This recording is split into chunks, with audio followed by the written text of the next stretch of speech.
Have you ever wondered what makes some Pokemon cards climb endlessly in value while others can never seem to take flight? Well, there's actually a reason that makes certain Pokemon cards climb in value, and within this video, I'm revealing the 10 best Pokemon investments for 2025. However, before we get into this list, I'm super excited to be gifting one subscriber this Celebi V Alt Art from Fusion Strike. Now, to be selected, first ensure you are subscribed to the channel, and then you can actually submit your entry on my channel's official Discord server. You'll see that a giveaway bot is currently live in the giveaway section, and the winner will be announced in 7 days. The server invite is in the description of this video. Though when thinking of Pokemon products and Pokemon cards, there's a lot of different characteristics that make certain products rise, though there's also reasons why some cards will take a lot longer to climb in value, and I'm going to explain more about that throughout this video. However, investing in Pokemon is a very enjoyable hobby, and one of the best reasons to invest in Pokemon is that you can actually mix your hobbies with potential profit. Pokemon investing is only going to grow in popularity, and towards the end of this video, I'm going to explain why it's here to stay. Though, sitting at the 10th spot for this list, we have the Glaceon and Leafeon VSTAR from Crown Zenith. Now, with all the hype surrounding the Eeveelutions right now, these affordable Eeveelution cards are set for their eventual climb. Eeveelution cards right now are the hottest topic, especially with Prismatic Evolutions, because pre-orders right now are impossible to find. However, these two Generation 4 Eeveelutions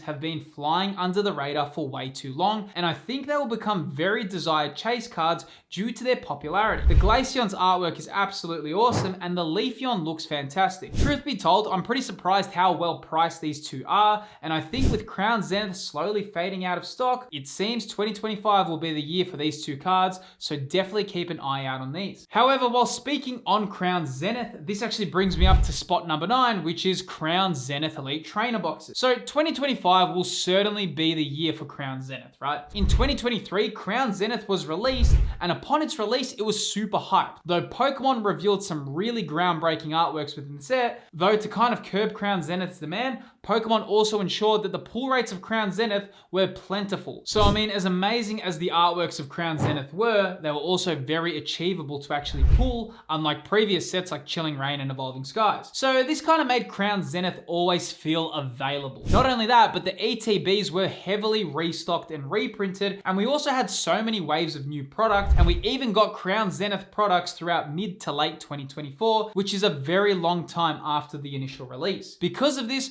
Crown Zenith could never really take flight, though it's very unlikely that Crown Zenith will have any reprints or restocks within 2025, and because of this, I think 2025 will be the year that it starts climbing in value. Will it be the next Hidden Fates? I mean, it's anyone's guess, right? Though this is one of the most iconic Sword and Shield sets to ever be released. Now, I did mention earlier that some products take longer to rise in value, and a lot of it has to do with the amount of product available, along with the Pokemon that are inside the set and the pull rates of the product. You could argue that desired Pokemon along with difficult pull rates make a set more sought out in the long term. Now at spot number 8, it is Temporal Forces booster boxes. So if you weren't around during the Temporal Forces hype earlier this year, the release of it was pretty exciting, right? And there was actually a lot of hype surrounding the set. Though Temporal Forces will become a year old in early 2025, and I think there's a lot of interesting cards within the set. The special illustration rares are super unique, and they have a consistent theme, and some of the illustration rares are awesome, like the Ghastly. I don't think there's any point to reprint or restock Temporal Forces too heavily at this stage, especially with Surging Sparks and Prismatic Evolutions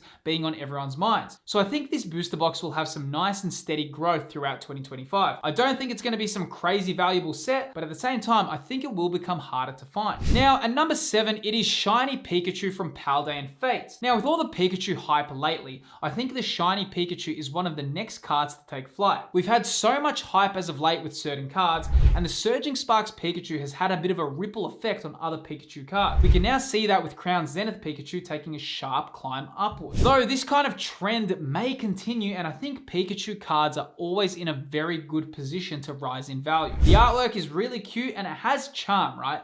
Pair that with the fact that Paldean Fates is very much in demand, and I think we can see some really interesting things happen for this Shiny Pika. Now in spot number 6, it's probably no surprise to anyone one, though, it is Terastal Festival booster boxes. These are the Japanese equivalents of Prismatic Evolutions, and I think this will become a super in-demand set. I mean, if we look at Eevee Heroes, which is probably the closest comparison we have to this set, it makes sense that Terastal Festival will be a very desired set. As of making this video, it seems quite available right now, though of course these things can change very quickly, and it just depends on how much Pokemon decides to print this set. However, one area that a lot of collectors and investors need to keep in mind is that Terastal Festival also may be very aggressive with reprints. If it's anything like Japanese 151, it seems this set may have a lot of reprints scheduled. Though, who knows if that will stop its insane demand. This set, along with Prismatic Evolutions, seem to be the hottest sets at the moment, and I think both the English and Japanese collectors will want to secure some Terastal Festivals for the long term.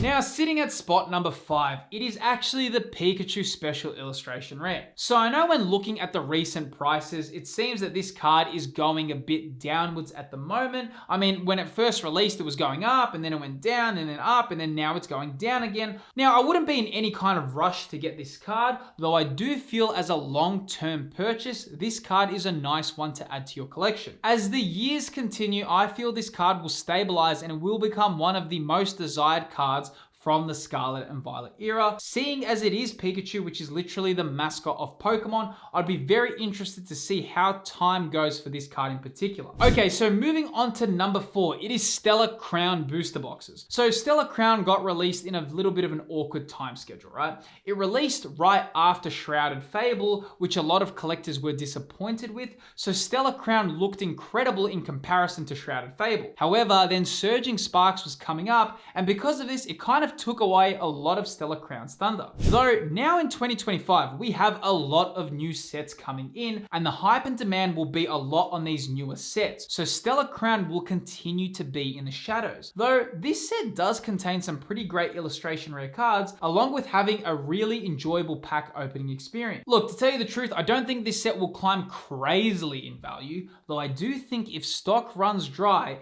it will be hard to get more of this set because the focal points will be on Surging Sparks and Prismatic Evolutions and future Pokemon sets. So this does leave Stellar Crown in a very unique position which collectors can take advantage of. Now, in the next spot, it is the Gardevoir Special Illustration Rare from Paldean Fates. So Paldean Fates is doing its thing right now. You know, it's just out of nowhere decided to be a super in-demand set, and the Bubble Mew kind of started this wild hype train. And honestly, when looking at the trio of the special illustration rares from Paldean Fates, this Gardevoir to me is the standout. Even though the Bubble Mew has the highest price, I personally feel this is one of the most gorgeous artworks from the Scarlet and Violet era. However, as time goes on, I think Paldean Fates will become harder and harder to find, and because of this, this card feels like it's in the best position to climb in value. Now, sitting in the second spot, it goes to the VMAX Eeveelution cards from the Sword and Shield era. So this includes all of them from the VMAX promo boxes to Espeon from Fusion Strike and the Evolving Skies Eeveelutions. I feel with the new Prismatic Evolution chase cards, we will see a heap of new desire for Gen 9 Eeveelutions, but that will also bring back a lot of nostalgia and interest to previous Eevee cards. And I feel these will all have a strong rise in value. Truth be told, Moonbryon is already rising. However, I do feel with Prismatic Evolutions, this will only help the other Eevee cards climb in value, so I'll definitely keep an eye out for these VMAX Eeveelution cards. And finally, in spot number 1, it is probably no surprise to anyone, though it of course goes to Prismatic Evolutions. I mean, honestly, I'd love to put a hot take here, though I think everyone in this space can agree that this will be one of the biggest sets of 2025. I mean, with pre-orders already sold out, it seems unlikely to be able to score this product at any normal pricing at the moment. However, it seems to be in a very solid position to become one of the most desired Pokemon products ever created. You've got the whole Eeveelution roster, you have some amazing special illustration rares within the set that all look like standouts. Though I did mention earlier in the video why Pokemon investing is here to stay, And the reason for that is the number of older generations that are still here and the number of new collectors that are entering. This just keeps the hobby fresh and engaging, and it also means that more collectors are chasing their chase cards. Though there's actually a lot more Pokemon cards that have the potential to rise in value, and I'll reveal 10 more Pokemon investments within this video here. Within this video on screen right here, I go over another 10 great Pokemon investments. If you enjoyed this video, then this video on screen is your obvious next choice. I'll see you there.